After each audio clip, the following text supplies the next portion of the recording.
Nagluto ako ng buffalo wings at ito yung baon namin ngayong araw.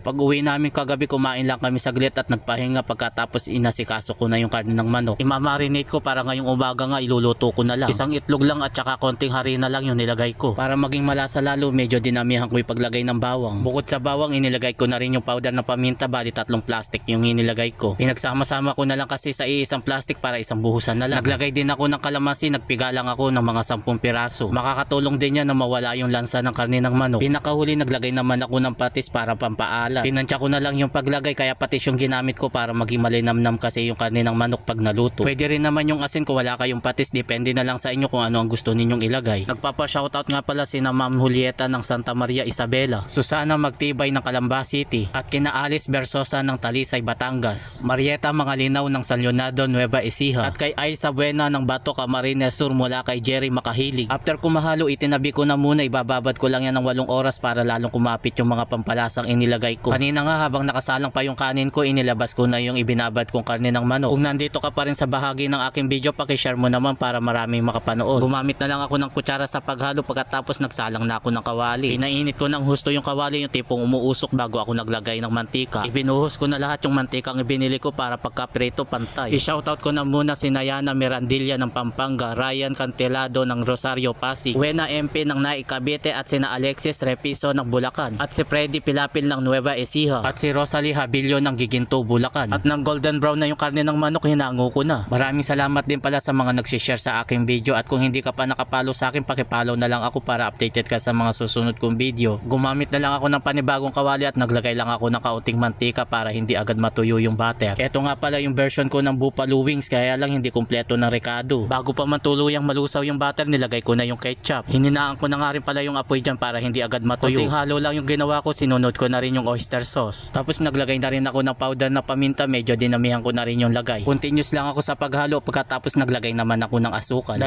kutsarita ng asukal yung inilagay ko, tapos konting halo pa yung ginawa ko. Para may konting tamis, sayang nga lang wala akong hot sauce. At nang maluto na yung ketchup at oyster sauce, nilagay ko na yung karne ng manok. Continuous lang ako sa paghalo para kumapit yung sarsa doon sa karne ng manok. At kung nandito ka pa rin sa bahagi ng aking video, i-comment mo naman kung taga saan ka para malaman ko kung saan napapanood yung aking video. Pinainin ko na lang yan ng kaunti at nang okay na, isinaling ko na sa lagayan. Siguradong mapapadami kayo ng kain pagka ito yung ulam ninyo.